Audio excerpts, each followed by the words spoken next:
کہ ایران کے اندر جو سیز فائر کیا گیا کاش یہ صورتحال لبنان میں بھی بنائی جاتی۔ اب لبنان کے لیے بھی امریکہ کی جانب سے جو آرڈر آ چکا ہے اسرائیل کے لیے کہ لبنان میں بھی جنگ بندی کی جائے، کوشش کی جائے کہ یہ معاملات کو آگے نہ بڑھایا جائے۔ بہرحال بظاہر صورتحال یہ ہے، لیکن صورتحال یہ بھی دیکھی گئی ہے کہ گزشتہ ایک دن دو دن سے قبل UAE کے طیارے بھی دیکھے گئے جہاں ایران کے اندر حملہ بھی ہوا اور ایران کی جانب سے بھی یہ حدود توڑی گئی ہیں، اور وجہ یہی بتائی گئی ہے کہ لبنان کا جو سیز فائر کے اندر شامل ہے مگر وہاں پر وہ کیفیت نہیں بنائی جا رہی۔ بہرحال دیکھیں جس سمت میں بھی یہ اونٹ بیٹھتا ہے، کوشش یہی ہے کہ امن کے ساتھ، شانتی کے ساتھ اور محبت کے ساتھ یہ معاملات سارے طے پائے جائیں کسی نہ کسی کنڈیشن میں، کیونکہ بہرحال خون یہاں بہے یا ایران میں بہے یا عرب امارات میں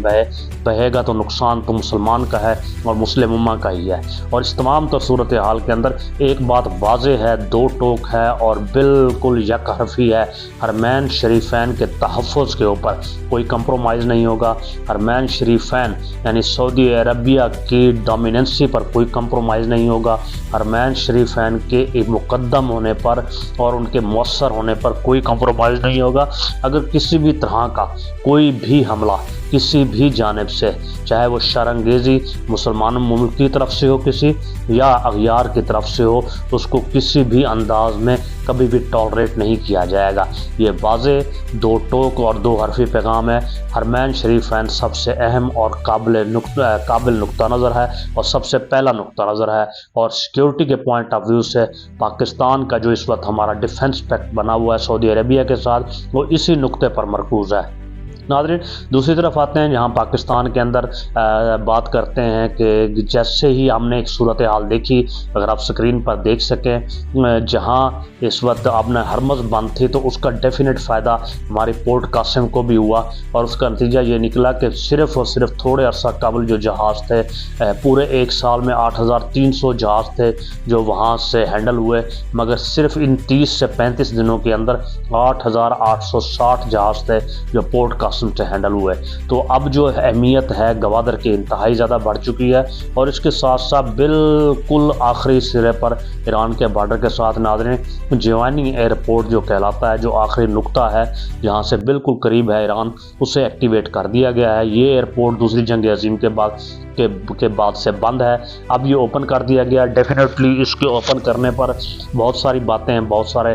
کیفیات ہیں، صورتحال ہے جو کہی اور بتائی جا رہی ہے، یہ آپ کو آنے والے دنوں میں خود دکھائی دے گا یہ کیوں ہو رہا ہے۔ ناظرین اس کے ساتھ ساتھ جو ہم بات کر رہے ہیں پاکستان پر حملے کی جو صورتحال ہے وہ یہ ہے کہ انڈیا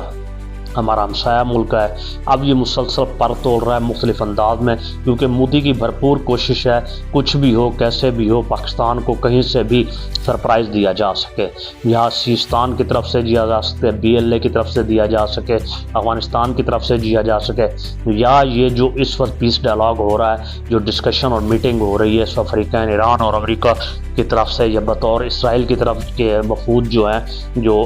امریکہ کی جانب سے یہاں پر آ رہے ہیں، ان کے اوپر جو بات ہو رہی ہے، جو سرینا ہوٹل میں جو اس وقت تمام تر معاملات کو آگے بڑھایا جا رہا ہے، اس کو کسی طریقے سے سیبوٹاج کیا جا سکے، تو حملے کا خدشہ بھی ہے اور تمام تر صورتحال کے اندر بھی ہے، لیکن پاکستان کی سیکیورٹی بہت زیادہ فعال ہے، اور اس وقت پاکستان اپنے قد قامت سے، اپنی سفارتی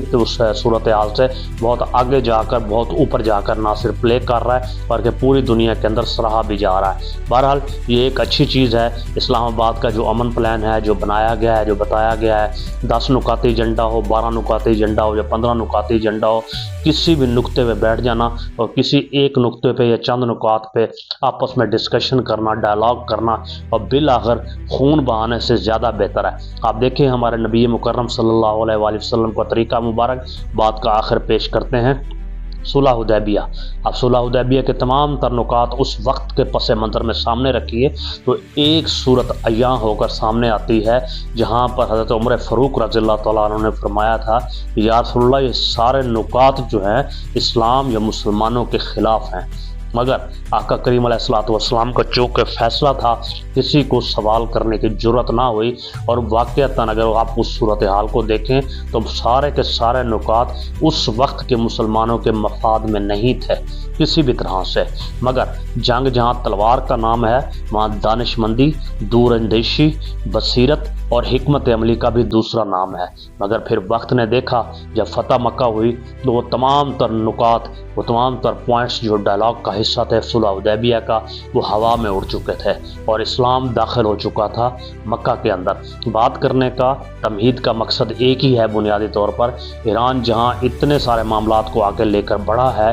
اور واضح طور پر ایک سٹینڈ لیا ہے اور شہادتیں دی ہیں، بہت سارے معاملات ہوئے ہیں، بہت زیادہ نقصان ہو چکا ہے ہزاروں کی تعداد میں، تو مزید خون بہے، مزید نقصان ہو، مزید مسائل بنے، اس سے بہتر ہے کہ کسی ڈائلاگ اور ڈسکشن کی طرف جایا جائے۔ اس وقت کچھ اغیار تو یہ کہہ رہے ہیں کہ یہ ٹائم گین کی کوشش ہے، مگر ٹائم گین ہو یا جو بھی شکل ہو، بالآخر ڈسکشن آف پیس جو ہے ٹیبل پر ہی ہوا کرتی ہے، ٹیبل کے بغیر نہیں ہوا کرتی۔ بہرحال یہ آج کا ایک نقطہ ہے، مزید اپڈیٹس جو ہوں گے اس حوالے سے ہم بات کرتے رہیں گے۔ اپنا گرد و نواح سب لوگوں کا خیال رکھیے گا، اللہ تعالیٰ آپ کا حامی و ناصر ہو۔ السلام علیکم۔